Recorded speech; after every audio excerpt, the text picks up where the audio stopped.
자, 여러분들, 오늘은 우리 어제 전 시간에 우리가 자본까지 했는데요. 오늘은 여러분들 수익과 비용, 그러니까 자산, 부채, 자본 이렇게 했는데, 그죠? 오늘은 수익과 비용 파트하고 나머지 부분 정리하도록 하겠습니다. 여러분 책으로 보면 62페이지인가요? 62페이지에 있는 얘기부터 조금 정리해 보도록 하죠. 자, 우리 수익과 비용 파트인데요. 얘는 수익과 비용은 손익계산서의 구성 요소가 됩니다. 그래서 수익하고 이 비용이 된다, 그죠? 근데 이제 일단 이걸 측정하는 원칙이 중요하죠. 측정의 원칙은 뭐가 될까요? 바로 우리 발생주의에 따른 측정입니다. 발생주의, 이것도 얘도 발생주의가 되겠습니다. 근데 이 발생에 따른 말이 굉장히 있죠. 시점 자체가 모호합니다. 그래서 좀 구체화된 개념이 있습니다. 이 구체화한 개념이 바로 이거 실현주의고 이거는 수익 비용 대응주의다 이렇게 정의합니다. 대응주의. 여기는 이제 구체화한 있죠. 이 개념이라고 보면 되죠. 조금 더 안개 속에 있는 발생주의를 약간 뭔가 좀 선명하게 나타난 개념이다 이렇게 보면 되겠습니다. 근데 여기서 우리가 이 파생된 개념은 어떤 거냐면 여기서부터 이제 시작해 하는 거예요. 우리 처음에 우리가 회계의 목적을 배웠는데요. 회계는 정보 이용자의 유용한 정보다, 그죠? 유용한 정보 제공이 되겠습니다. 유용하다는 개념이 바로 이 개념 체계에서 우리 배울 거예요. 그러니까 목적적 합성하고 신뢰성 이런 거를 배웠지 않겠습니까? 그럼 이 정보라는 말이 뭐냐면 궁극적으로 이 정보는 재무제표를 말하는 거야. 그럼 재무제표는 5종이 있어요. 그 5개 중에서 가장 중요한 재무제표가 바로 재무상태표하고 IS, 그죠? 현금흐름도 있지만 가장 중요한 거는 재무상태표랑 손익계산서란 말이에요. 재무상태표는 구성요소가요. 자산, 부채, 자본이다, 그죠? 그래서 우리가 이제까지 자산과 부채는 유동성 배열법에 따라 쭉 배열하면서 각각의 회계적 논점을 살펴봤습니다. 그죠? 그리고 지금 우리 자본을 공부하면서 우리는 유동성이 아니고 뭡니까? 축적 과정에 따른 5개의 분류를 우리가 공부했다. 그죠? 굉장히 좀 중요한 얘기였습니다. 이게 사채도 굉장히 중요했고, 그죠? IS가 여기서 이제 수익과 뭡니까? 구성 요소가 비용이 되는 거죠. 그러면 이제 수익과 비용의 측정은 어떻게 할 거냐? 측정, 그죠? 이 측정은 도대체 어떻게 해서 측정을 도대체 어떻게 할 거냐, 그죠? 그러니까 이 부분이 바로 여기 있다, 이렇게 보면 됩니다. 그렇다. 그래서 이제 비용에 대해서는 우리가 대형 논리로 많이 배웠는데요. 오늘 해야 될 주된 주제는 뭐냐면, 비용은 수익에 대응해서 잡자, 이 말이잖아요, 그죠? 근데 오늘의 주된 주제는 뭐냐면, 요겁니다. 수익을 잡는 실현주의라는 개념을 오늘 좀 정확하게 익혀서 구체적인 거래 형태별 수익인식 시기를 뭡니까? 좀 공부하는 이런 것들을 좀 봐야 되는데 여러분이 이미 재화와 용역의 인식 기준이랄지 이런 것들을 많이 좀 살펴봤어요. 그리고 이번에는 재화 용역도 중요하지만 또 약간 사이드 있죠. 이자랄지 노열티랄지 이런 것도 조금 더 확대해서 좀 챙겨야 될 부분이 있습니다. 전산세무 1급 시험에서는요 오히려 그런 쪽에 많이 출제된다라고 보면 됩니다.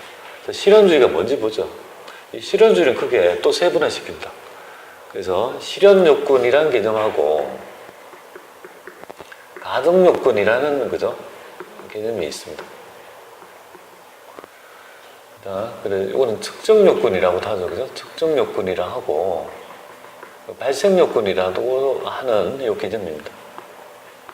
두 가지를 만족하면 수익 잡자는 개념이에요.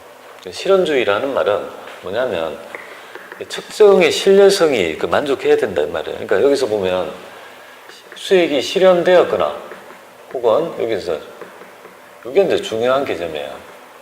실현 가능하다 이런 개념을 설명해요. 가능하다. 실현 가능한이라는 개념을 가지고 설명합니다. 실현 가능하다. 실현 가능한 정도가 되더라도 뭡니까? 수익을 잡을 수 있다는 개념이에요. 그죠? 그게 합리적인 정보라고 보는 거죠. 완전히 실현된 것만 하려고 하니까 정보를 만들기에 너무 제약 요건이 많다 이거죠. 그래서 수익을 잡을 만한 실현 가능한 정도가 되면 이걸 잡자 이거죠. 그럼 가능성이 얼마냐?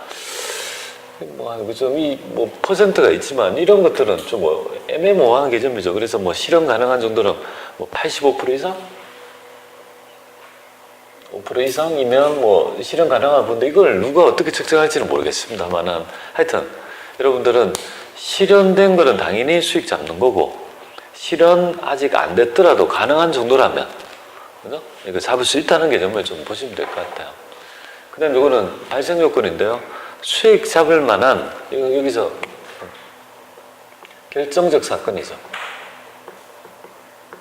이 결정적 사건이라는 말은 뭐냐면 수익을 잡을 만한 그 정도의 어떤 이벤트가 있어야 된다 이 말이에요. 예를 들면 이렇습니다.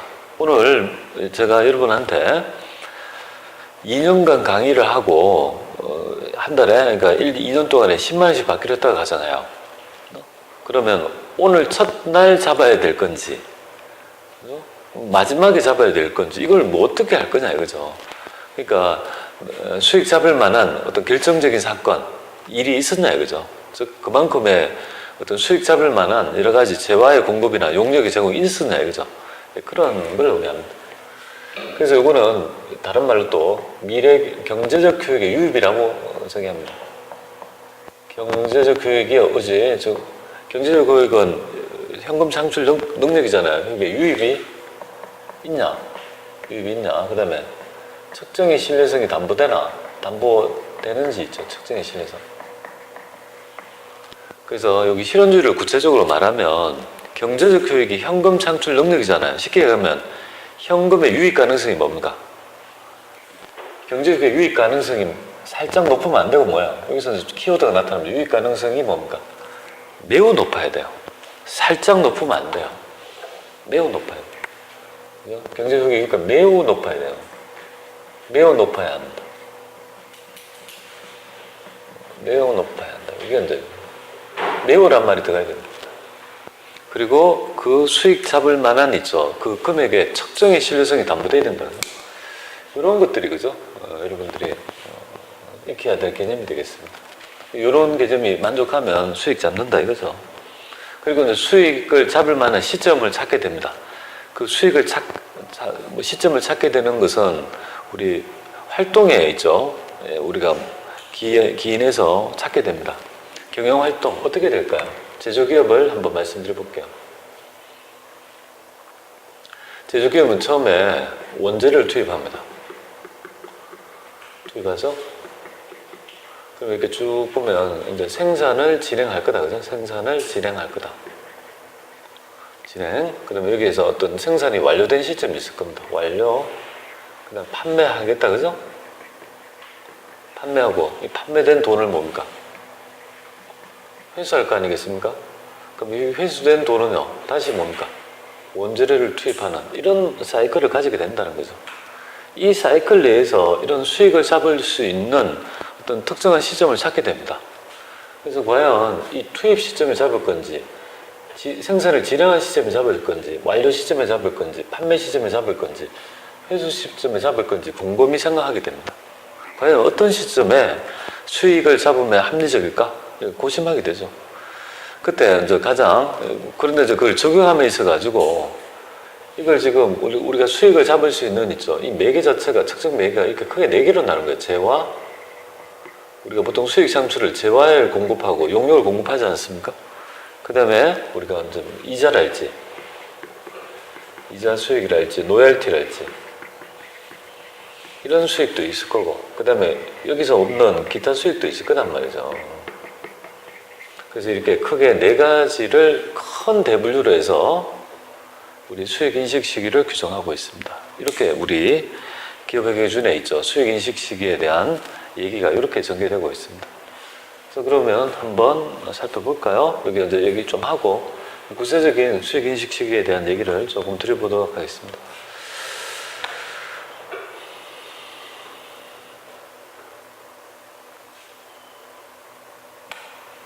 자, 여기 보겠습니다. 수익의 정의 되겠습니다.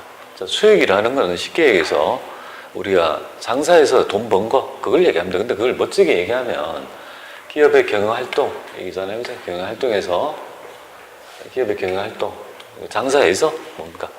파는 물품이 우리가 재화일 수도 있고 상품 제품일 수도 있고 저처럼 있죠. 용역일 수도 있는 거잖아요. 그죠? 그래서 이제 재화의 판매 또는 뭡니까? 용역의 적용 과정에서 획득한 경제적 가치로서 결국은 수익이 나타나려면 여기서 이제 수익의 정의가 나타나고 있습니다. 수익이 나타나려면 뭐가 돼야 됩니까? 그러니까 장사해가지고 장사하는 품목이 재화이거나 용역의 제공에 따라 받는 판매 대가로 인해서 우리 기업의 자원이 변화해야 돼요. 어떤 걸까요, 자원이? 자산이 어떻게 됩니까? 증가하고 부채가 뭡니까? 감소하는 있죠. 이런 특징을 가진 부분을 그로 인해서 자본은요 증가하지 않습니까?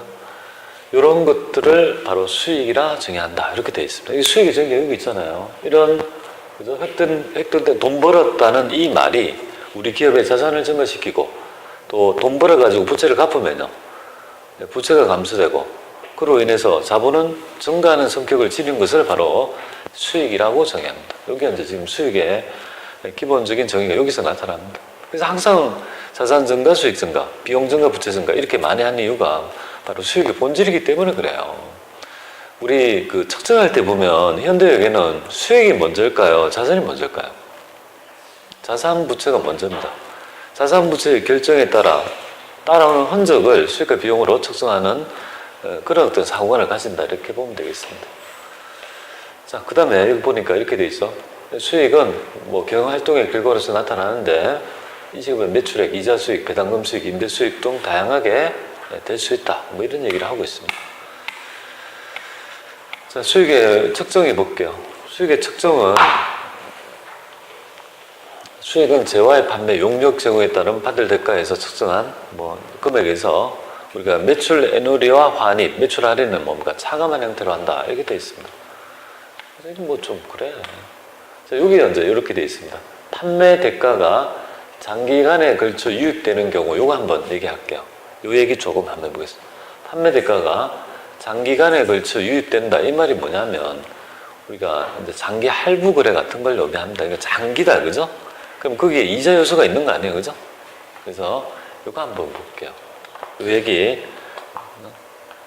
자, 우리가 장기간에 걸쳐 유입되는 경우에는 공정가치라의 금액을 뭘로 봅니까?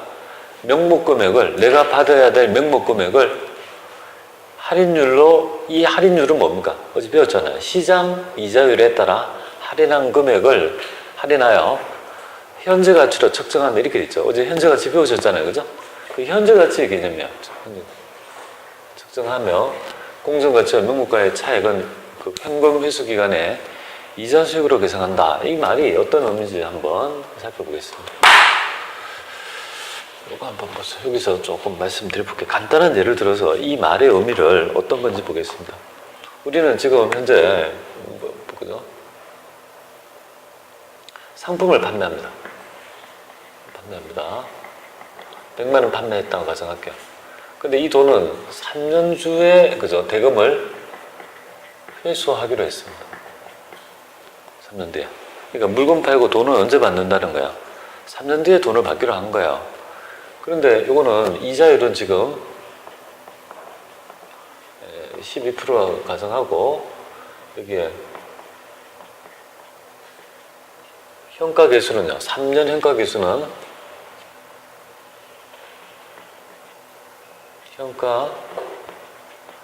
현가계수는 0.7513일이라고 이렇게 가정하겠습니다. 10%짜리가 그런데 하여튼 뭐 이자율 10%다 보겠습니다. 이러면 딱 안 들어지니까 그냥 현가계수를 0.75라고 가정해봐. 0.70이라고 할게요. 0.7 할게요. 간편하게 하겠습니다. 숫자가 지저분하니까. 그럼 이 말은 3년 뒤에 내가 돈을 그죠? 30만 원 받는다는 거 아니에요? 그죠? 아니 100만 원 받는다는 거잖아요. 근데 그걸 지금 어떻게 기록할 거냐, 그죠? 어떤 게 중요한 가치가 되냐, 그죠? 그러면 제가 보겠습니다. 올해 지금 2017년도 지금 판매된 이때 외상 매출금 이 앞에 뭐가 붙을까요? 장기 외상 매출금이 붙을 거 아니겠습니까? 그럼 이거는 미래에 받아야 될 명목가액이 100만 원이다 이거죠. 100만 원이죠? 그러면 이거 좀 밑에 좀 적을게 다시. 이거 지우고. 그렇죠. 여기 다시. 이거 칸이 이렇게 좁아서. 모르겠습니다. 2017년도 1월 1일 날에 장기 배당 매출금 100만 원, 맹목가액 이렇게 되겠습니다. 미래 3년에 받을 돈이다, 그죠? 그럼 여기에 수익 인식할 때 이제 매출이라고 헤이트잖아요. 그래서 이 매출을 100만 원 한 게 맞냐 이 말이에요. 100만 원. 100만 원 아니다 이 말이에요. 이렇게 하는 게 원칙이 아니라는 거지. 왜냐하면 이 3년 동안에 뭡니까? 내가 3년 동안 후에 돈을 받기로 했다는 거는 그 안에 이자 요소가 있는 거예요. 그렇잖아요. 그러니까 이제 수익을 잡더라도 어떻게 한다는 거예요? 매출액과 이자는 다르다는 개념이에요. 매출액과 어떻게 이자가 같겠습니까? 그러니까 이거에 대한 현재 가치 있죠. 3년 뒤에 100만 원은 지금 현재 현가는 0.7이라면 원금에다가 7을 곱하면 얼마나 되겠습니까? 매출은. 매출을 70을 잡아야 말이에요. 70.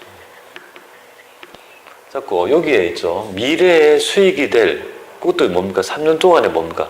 이자 수익이 될 거 아니에요. 그죠? 그걸 현할차 잡습니다. 현재 가치 할인 차금. 요거 30 이렇게 잡습니다. 그럼 요것도 뭡니까? 유효이자법에 따라 있죠. 12% 이렇게 잡아야 돼요. 근데 제가 간편법으로 정액법으로 해보겠습니다. 2017년도 12월 31일 날 1년이 지납니다. 요거는 참고로 제가 정액법으로 하겠습니다. 유효이자법으로 하지 않겠습니다. 그럼 요거 금액이 뭡니까? 현할차가 1년이 지나잖아요. 그죠? 1년 동안에 그 돈을 빌려 쓴 꼴이란 말이에요. 그럼 여기에서 이제 현할차가 나가요. 현할차를 좀 할게요. 현할차 정액법으로 10만 원 나가요. 여기에 이자 수익 1년 동안에 기간이 도래요. 10만 원 이렇게 잡아요. 그러면 2018년도 뭡니까? 12월 3일 똑같이 뭡니까? 하나 더 하고 2019년도 12월 30일 날 또 한 번 돼요. 그리고 마지막에 어떻게 합니까? 그래서 현금 받고 우리가 현금 100만 원 받고 장기 외상 매출금 이렇게 이제 뺀다는 거예요. 10만 원 이렇게 100만 원 이렇게 뺀다는 거죠. 그럼 여기서 여러분이 알아야 될 점은 여기 이자 수익을 그러면 하나 둘 세 번 했는 거 아니에요? 같은 그죠? 그러니까 매출액이 얼마입니까? 70 이자 수익은요? 30 이렇게 잡자는 거예요. 어차피 수익을 100은 맞는데 매출을 100을 다 잡는 게 아니라 장기 거래는요. 장기 거래는 그 안에 이자 요소가 있으니까 매출액하고 이자를 분리해서 보고해야 마땅한 거 아니냐, 그죠? 이게 맞아요, 원래는. 하지만 이제 중소기업 같으면 이런 것들을 뭡니까? 하기가 상당히 어렵겠죠, 그죠? 그러니까 나중에 이제 오늘 배우게 될 중소기업 특례 규정에 따라 이런 거 안 해도 된다는 건 이제 알 수 있지만 FM은 이거다, 그죠? 자, 보겠습니다. 제공 이후 장기간에 걸쳐 판매 대가가 장기간에 걸쳐 유입되는 경우에 공정가치는 뭡니까? 공정가치는 명목금액 얼마입니까, 지금? 미래 3년 후에 100만 원을 할인으로 할인하여 현재 가치가 얼마입니까? 70이고 그리고 공급가치와 명목가의 차이는 뭡니까? 차액은 제가 이거 현할차는요. 현금 회수금에 걸쳐 이자 수익으로 인식한다. 이자 수익. 그 얘기가 여기에 담겨져 있다고 보면 돼요. 그래서 여러분들은 장기 거래일 경우에 그 우리가 객관적인 공정 가치는요. 미래의 명목 가치를 현재 가치로 할인한 금액이 있다는 거. 그런 지문이 굉장히 많이 나타납니다. 어제부터. 그런 것들을 좀 살펴보시면 좋겠습니다. 여기에 있는 이런 용어가 꽤 잘 출제되기 때문에 좀 세부적으로 살펴봤습니다. 그래서 어제 우리가 제가 현재 가치 개념이 없으면 중복 회계를 못한다 했잖아요. 이런 것들 현재 가치 물어보지 않겠습니까? 그죠? 이런 것도 사채 일반인 것들을 많이 물어볼 수밖에 없는 이유가 여기에 있습니다. 자, 그 다음에 재화 보겠습니다. 재화는 판매가 있고 여기 용역이 있고요. 그 다음에 이전 로열티 있고 그 다음에 기타 이렇게 있네요. 잘 되어 있네요. 이렇게 쭉 되어 있으면 이건 너무 좀 오반 것 같고요. 여기서 이제 좀 알아야 될 점이 있다면 이 정도만 알면 좋겠습니다. 일단은 이 가장 재화 판매의 가장 대표적인 얘기는 이거 좀 찍어 갈게요. 하다가 갑자기 나와서 이 재화는 결국은 가장 중요한 개념이 언제 수익 잡을 거냐, 수익을 어떻게 잡을 거냐 이거죠. 수익 인식에 요건이 좀 있는 거야, 그죠? 그래서 재화는 1번, 2번은 기본 요건이에요. 그러니까 1번, 2번은 바로 요거예요. 1번, 2번. 이건 기본 요건이에요. 그러니까 수익을 잡으려면 경제적 효익의 유익 가능성이 매우 높아야 되며 그 해당 수익 금액을 합리적으로 측정할 수 있어야 된다는 이 두 가지 개념은 다 깔려 있는 거예요, 그죠? 그리고 이제 재화를 팔았다고 했을 때 수익 인식 중에 가장 중요한 개념이 바로 세 번째가 바로 실질적인 뭔가 실질적인 소유권 이전이라는 개념입니다. 이게 가장 중요한 재화 수익 인식 시기의 키워드다 이렇게 보면 돼요. 실질적인 소유권이 이전돼야 된다는 거죠. 내가 팔았다는 말은 그 다음에 이제 요거를 그죠? 보완해 주는 말이 통제권을 상실해야 돼요. 통제권을 상실해야 돼요. 이 말은 내가 수익을 팔았다는 것은 해당 재화에 대해서 이러쿵 저러쿵 할 수 없어야 된다 이거죠. 그렇게 해야지 완전히 뭡니까? 소유권이 이전됐다. 이게 같은 개념으로 보시면 됩니다. 그 다음에 항상 얘가 이제 하나를 베이스를 까는 게 뭐냐면 수익은 항상 뭐와 연관되어 있습니까? 비용과 연관되어 있는 거죠. 그러니까 이 수익을 내기 위한 관련 원가, 내가 이 수익을 잡을 때 대응하는 원가 있죠. 그럼도 알아야지 대응할 거 아니냐. 수익만 잡고 비용을 인식 안 하면요 수익 잡을 수 없다는 거예요. 그럼 올바른 정보가 됩니까? 수익만 떨거니 잡고 희생을 측정하지 않으면 그거는 뭐죠? 홀로 아리랑이지 뭐 안 되잖아요, 그죠? 그렇기 때문에 여기에서 그런 대형 논점 때문에 그죠? 해당 수익 관련 대응 원가